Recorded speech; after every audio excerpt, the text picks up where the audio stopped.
What's up, everybody? We have a special treat today. UFC Bantamweight Champion has agreed to join us live out of his extremely busy schedule. TJ Dillashaw, man.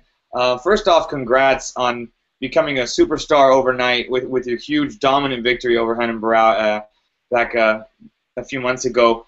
Talk about your thoughts going into that fight. You were the one who believed in yourself. Everyone called it an upset. You call it an upset? No. I mean, I can understand why people are calling it an upset because of Barao's name and how dominant he's been, and he's been undefeated longer than I've even been in the sport, and so obviously I was the underdog. But in my mind, I knew that I could win the fight, so it wasn't an upset. I knew it was going to be a tough feat to do, but I knew that I was the guy to do it. I knew that I had the right game plan and that I was a good enough athlete to do it, and just needed to put it all together and. Just that's what I did, and so to me it wasn't an upset. No. There was a lot of talk that he said he wasn't right going in and this and that, or he wasn't right after you hurt him, I suppose, is what he kind of said. Mm-hmm. And you said his best round was the second round. I mean, do you feel like that really changed the fight, though, dropping him? I mean, did that, in your mind, really boost your confidence? Like, oh, I got this guy. Like, this is a cakewalk for me? No, I definitely did not think it was going to be a cakewalk after I landed that right hand. But yeah, definitely changed the tempo of the fight. I mean, obviously, I was already feeling loose and landing good leg kicks and landing good combos before I even landed that right hand, and I felt like I had the better rhythm and timing than he did, anyways. But yeah, it definitely helps. It's definitely going to keep a guy on his toes after you hit him like that, and know that I meant business and that I wasn't there just to get beat by him. I think he's one of those guys that everyone's afraid of when they step into the octagon, and they don't test him. They don't test his heart and test who he is as a fighter, and I was willing to do that, and I think that's what scared him most, is that I wasn't afraid of him, and that's what's gonna change how he fights, and I think it's gonna be the exact same situation. He's gonna come into the fight. Obviously, he's gonna be a little bit more ready for it, but once I hit him again, he's gonna know that I'm the same fighter. I'm just as hungry, and that I train just as hard. So it definitely helped out, but I don't think it decided the fight. Were you surprised that you didn't have to use your wrestling quite as much? Didn't have to really show that, and does that benefit you come this fight, that you really haven't shown maybe that side of your game where you have an advantage? Yeah, I guess a little bit surprised. I mean, obviously it was. I knew I could outstrike him, but the game plan was to win the fight. So within the rounds, I would take him down when needed and to score my points and to get him tired and dominate the way I needed to. And that's a great thing I have in my back pocket. I know I can outstrike Barao, but the fact that I can take him down as well, if need be, then that's just another thing that adds to me winning a decision if I need to. But I definitely don't plan it going that way. I feel like I'm just too fast for him, and we'll see. It's going. I got some surprises up my sleeve for him, and maybe I'll submit him this time. So beat him in all areas of MMA. How have things changed for you? I mean, I know it was a lot of lead up, a lot of media going into the fight, but I'm sure things have sort of even blasted since then. And did that give you a little bit of at least, experience in that department leading up to this one? Yeah, I mean, I've always gotten to experience it through the guys in my camp, through Uriah, through Joseph and Chad and their title fights and what they've had to go through. But the way that I beat Barao and me being the underdog and the way it all went down, it's been unreal, the attention I've gotten from it, and the media obligations and just everything that comes along with being the champion. And it's a lot, it's a lot of work, but it's fun for me because this was the goal. The goal was to become the best in the world, and I've done it, and it's just kind of I gotta soak all this stuff in. I gotta enjoy it, and it has been fun. It's been a lot of work, and it's crazy. I mean, not only does all the media, but there's this documentary coming out on me on Wednesday. I was just talking about that they came around and filmed with me for like 4 weeks. After my fight, before my fight, they filmed went to Mexico and filmed at my wedding. A bunch of stuff, so it's going to be real cool. It's going to come out here on Wednesday. It's called Fearless. It'll be on Fox Sports 1, so that's pretty cool. And obviously all the countdown shows, the Ultimate Insider, just everything. I'm just busy and a lot more well-known now. Did you, like you said, you expected to be a world champion, but this fast? I mean, is it even a little bit surreal for you? Yeah, I mean, obviously I set the goal to become world champ. You always set your goals as high as you think you need to, as like things that are reachable, but it's going to make you work really hard. I saw myself being a world champ. I definitely didn't see it maybe being in 4 years of getting within MMA. But I caught on quick, man. I had a great team, great supporters, great family, and it just kind of helped push me the way I needed to go, And I guess I really think I was just meant for this sport, It just kind of worked out for me, and just like I said, I believed the entire time that I could do it, and that's more than half the battle. If you can believe in yourself and be mentally prepared, and mentally strong, you can go a long way in what you want to do. What a year it's been as well. Like you said, you got married, you got the belt, here you are defending it. I mean, what a year, right? Yeah, it's been crazy, especially the turnaround of defending my belt already. It's in UFC history, it's the fastest title defense in history. So that's pretty cool too, is that to set another record, even though it's just a title defense. But it's just pretty cool, and then also to rematch him this quick too. It's pretty awesome, and to do it in Sacramento, it's gonna be a lot of fun. We've seen so much improvement fight to fight. I mean, even in the fight that I thought you won against the Sun Sao to the title fight, marked improvement. What can we expect the same in this fight? I have to continue to get better. I can't be happy with what I've done and get settled and think I'm the best I can be. There's so much stuff I can still work on by watching my fight. Even though it went perfectly, I couldn't have wrote it better myself. There's still things I could have done better. Could have finished my choke in the first round. Just staying tighter on some of my combos. And so I got to always continue to get better and just put together new game plans, and that's what's going to make me a long time champion as long as I can continue to get better. Obviously I got great competition in my weight class, but I believe I'm the harder worker and I'm the more well-conditioned athlete, and that I want this just as much as anybody else. So I plan on being here for a while. Talk about Dwayne and having him back out there, of course, for this camp and the support and the changes he's brought to your game. Yeah, man, Dwayne, he's words can't describe how good he is as a coach.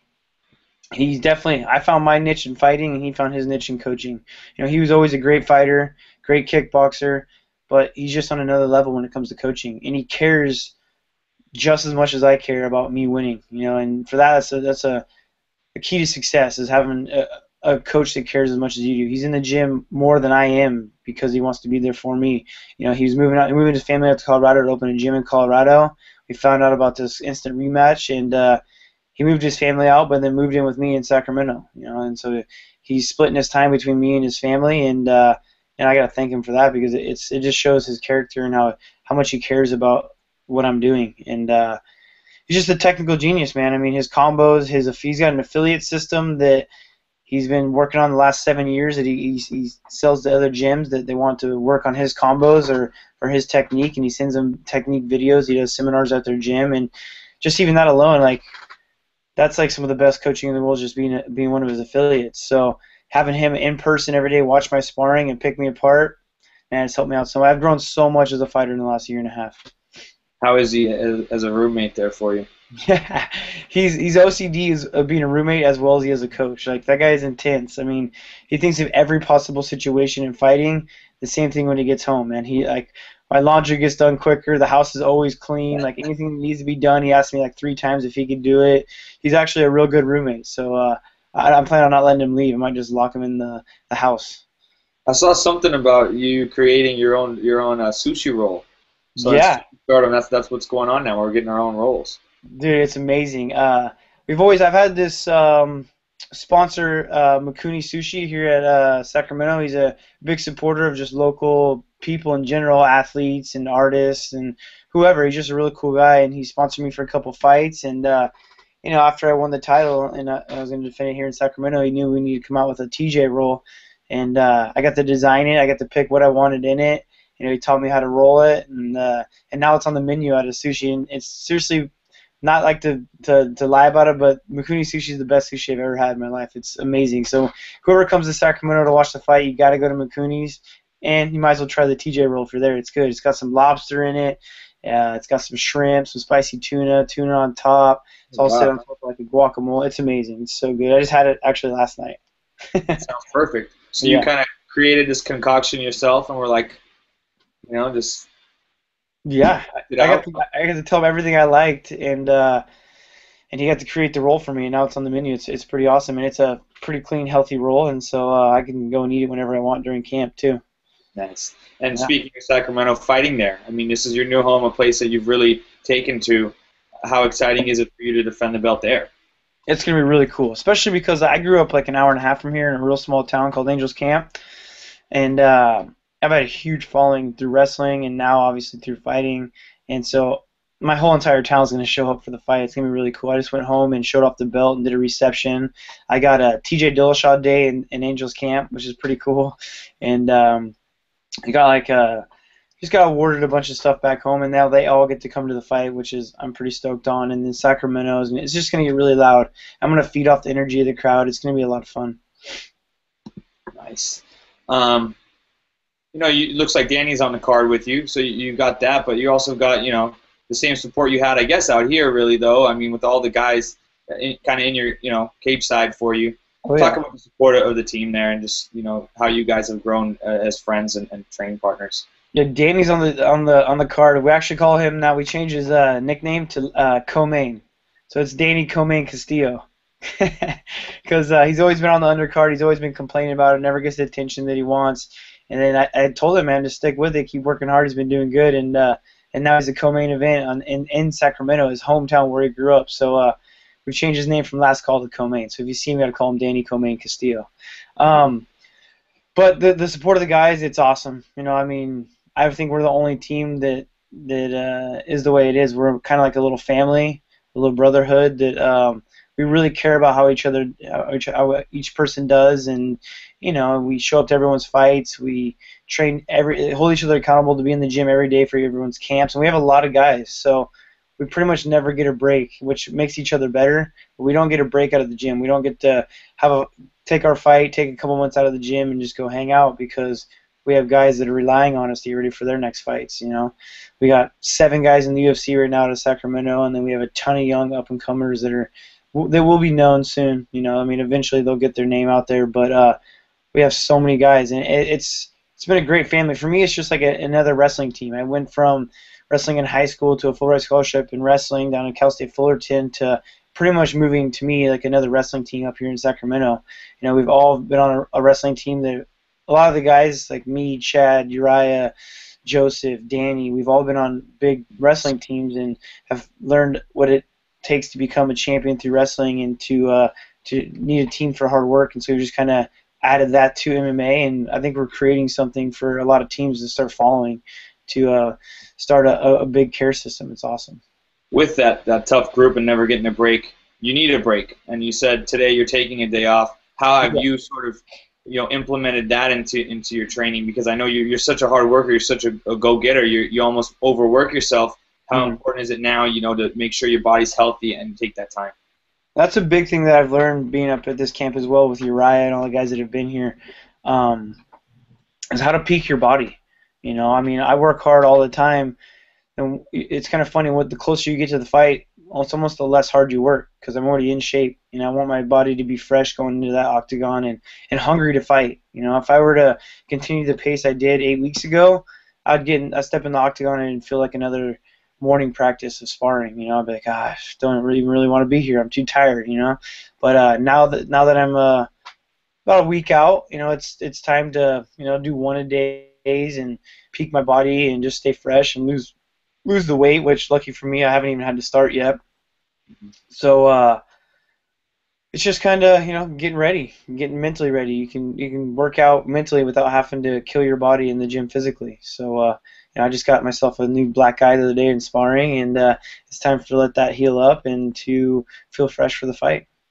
Well, when is your last day of hard sparring?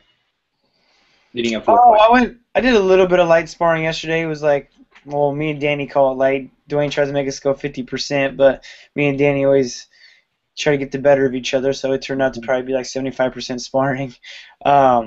So yesterday we sparred a little bit, and then Wednesday was my last hard sparring, like live goes, pushing the pace as hard as I possibly could.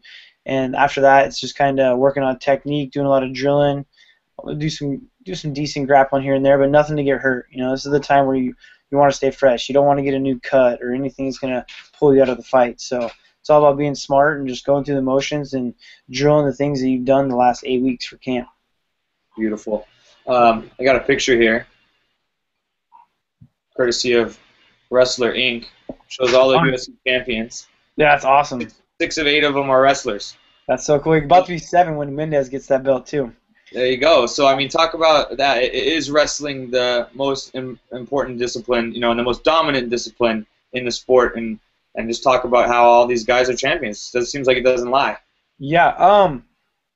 Wrestling is, I think, the strongest background for MMA. Not only the fact that it can help you in your fight, I think it's more the fact that it teaches you how to compete. It teaches you how to set goals and be competitive and just be still to this day, wrestling is the toughest sport I've done. Even though I do part of it inside of fighting, the practice I least look forward to is wrestling. It's I get hurt the most in wrestling. It's the hardest practice. You push the pace the hardest. It's something that creates drive in a person and dedication. And I think that's more important than the actual skill of wrestling. You learn how to work out. You learn how to drill. You just learn how to live your lifestyle. And wrestling's a very dedicated sport that I've been doing since I was 8 years old. And you see all these other great champions like John Jones. He doesn't use his wrestling at all anymore to win fights. He's a great champion, but I think the work ethic through wrestling is what got him there. Cain Velasquez. Demetrius Johnson, all he uses is footwork and stand-up as well, but he was a wrestler, So most of them don't rely on, actually I don't think any of them rely on taking you to the ground and laying on top of you. It's more the fact of just becoming a great fighter and being dedicated. Yeah. To being able to dictate where the fight is. Exactly. If you need be, you can take it there, but or keep people scared of laying on your back, because that's the last place you want to be because you're losing. So after this fight, there's obviously some guys, waiting in the wings. We've got Dominick Cruz in a month making his return. He seems to probably be the guy who has the most claim should he get a victory, considering how things have gone for him. It's been a rough road for him. And, of course, the Sunsao, is fighting down there in Brazil. Between those two choices, barring you defend your belt here successfully, what do you think will happen next? If I had to choose, I'd rather fight Dominick Cruz. There's only been 3 champions now in UFC history at 135s, and I've already beaten one of them. I'd like to beat the other one and be the only one left. And the fact that I feel like I would have beat a Sunsao anyways, he should have to move the back of the line. Obviously, on the books it doesn't say I did, but in my mind I did. And obviously I'd like to fight him again as long as he keeps winning, but I think Dominick Cruz is the most deserving of it. He left on top. It's unfortunate that he had to leave with an injury, not due to a loss. And I'd like to beat him, man. That's just a name that I've looked up to when I got into the sport because he was a champion when I got here, and I was setting my goals on beating him. And Uriah had to fight him, and I had to pretend to be Dominick Cruz, just like I did with Barao when I got to this camp. And so I think I have what it takes to beat up Cruz as well. And I'd like to do that. I'd like to prove my dominance in the weight class. And then once maybe those two are the main ones, and then there's a thought, I know, of moving down. Would you like to move down? Should the super fight kind of thing happen with Demetrius Johnson? Because that would give you a chance to have a belt in 2 weight classes. And we've talked about this before, that weight wouldn't be difficult for you to make. Yeah. Or would you rather stay and he comes up? Any thoughts on that at all? I would definitely look into super fights. Obviously, I just got this belt, so I got to hold on to it and build my name. My job, I got to ask, Yeah, that's the first thing, His first thing is making sure everyone knows that I'm as good as I am. But I have to set new goals. I set a goal to become a UFC champion, and now I have to set new goals in becoming a legend in the sport. I have to have goals, and I have to be high. And so for me to want to be a legend in the sport, I think reaching for 2 belts is doable, and I got to try to do it. Otherwise I'm going to be satisfied and stop working out hard. And so either weight class, I don't care if it's 25s or 35s. We'll figure it out when it gets to that point. But we'll figure out which direction I'll go in. But yeah, I'd like to do some super fights. That'd be awesome. You coached, you were on The Ultimate Fighter. You helped coach as an assistant on The Ultimate Fighter. Would be a head coaching position on The Ultimate Fighter something you would relish in the near future as well? I would love to do that. I was telling Shelby I want to do that. I was like, that'd be something cool to do. Just the fact that, like you just said, been on the show, and I'd love to coach it. It was a cool experience getting to be on the show as a fighter trying to make it in the UFC, and then helping those guys out when I was coaching behind Uriah. That was like the next season. I was on season 14, helped coach 15, so that was kind of crazy.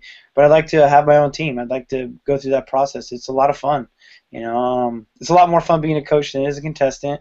But it was fun to get to do that and help guys out. And I think that I could be a really good coach. That's something that Dwayne's picked up on me, and that I've just kind of done my whole life. I've been really good at teaching technique, and that I'd like to prove that I can be a good coach as well. Nice. All right, man. Really appreciate you taking the time. I want you to be able to enjoy your day here. Anything else you'd like to say, sponsors, and anything you want to shout out? No, man. Just thanks for having me on again. This is one of the interviews that's been around since my first UFC fight, and you believed in me for a long time, and so I got to take the time out of my day to give you an interview, and I appreciate it, man. It's been good. It's been a crazy path. It's been awesome, and we'll look for many years to keep doing this. It's been really exciting for me to watch it, man, and believing in you and seeing your dedication is, it was pretty obvious from day one. So wishing you the best of luck next week. Check it out, UFC 177, only on pay-per-view up there in Sacramento. And check out his TJ roll. There you go. Place again. That's amazing. Don't miss it. All right. Thank you, TJ Dillashaw. I'm Spencer Lazar. Thanks for watching, everybody. Take it easy.